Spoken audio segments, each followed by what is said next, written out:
இன்னைக்கு ரஷ்யாவினுடைய ஃபாரின் மினிஸ்டர்லேருந்து எல்லாருமே ஒரு செய்தியை ரொம்ப தெளிவாக எல்லா உலகத்துக்கும் கேட்கும்படி சொல்லியிருக்கிறார்கள். Attempt to harm dies with India will fail அப்படிங்கிறது தான்.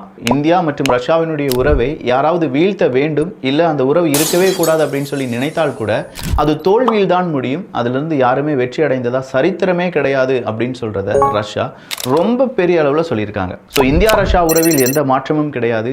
அதே நேரத்தில் அமெரிக்கா நம்மை பகிரங்கமாக மிரட்டி பார்க்கிறார்கள்.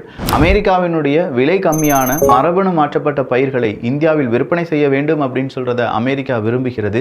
அதற்கு எதிர்ப்பை இந்தியா பதிவு செய்திருப்பதால் இந்தியாவுக்கு எதிராக பல சித்து விளையாட்டுகளையும் அமெரிக்கா செய்யறதுக்கான வாய்ப்புகள் இருக்கு. அமெரிக்கா நேரடியா இந்தியாவை எதிர்ப்பார்களா அப்படின்னு கேட்டா இல்ல. அதனாலதான் டொனால்டு ட்ரம்ப் அவர்கள் இந்தியா என்னுடைய நண்பன், மோடி என்னுடைய நண்பனின் உயிர் நண்பன், நாங்க இரண்டு பேருமே இப்படிதான் பேசிக்கொள்வோம் அப்படின்னு சொல்லி தாஜா போட வந்திருக்காங்க. பட் உண்மையிலேயே இங்க யோசிக்க வேண்டியது என்ன தெரியுமா? அமெரிக்கா நேரடியா இந்தியாவை எதிர்க்கவில்லை என்றால் இந்தியாவை சுற்றி இருக்கக்கூடிய நெய்பர்ஸ் இருப்பாங்கல்ல, பக்கத்து வீட்டுக்காரங்க, பக்கத்து நாட்டுக்காரங்க, அவங்கள வச்சு இந்தியாவுக்கு எதிரான காய் நகர்த்தலை அமெரிக்கா செய்வதற்கான வாய்ப்புகள் இருக்கு. அடல் பிஹாரி வாஜ்பாய் அவர்கள் சொன்ன ஒரு வாசகம் இருக்கிறது.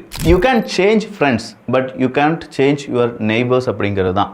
நீங்கள் உங்களுடைய நண்பர்களை கூட மாற்றலாம், ஆனால் உங்களுடைய பக்கத்து வீட்டுக்காரங்களை உங்களால் மாற்றவே முடியாது.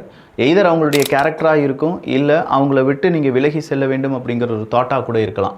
நீங்கள் சொந்த வீடு வச்சுருக்கீங்க, பக்கத்து வீட்டுக்காரனும் சொந்த வீடு தான் வச்சுருக்கான். உங்களுடைய அமைதியை பக்கத்து வீட்டுக்காரங்க கெடுக்கிறாங்கன்னு சொல்லி அவங்கள மாறி போக சொல்ல முடியாது, நீங்களும் மாறி போக முடியாது. இதனால தான் வாஜ்பாய் அவர்கள் அப்படி ஒரு வார்த்தையை சொல்லியிருக்கார்.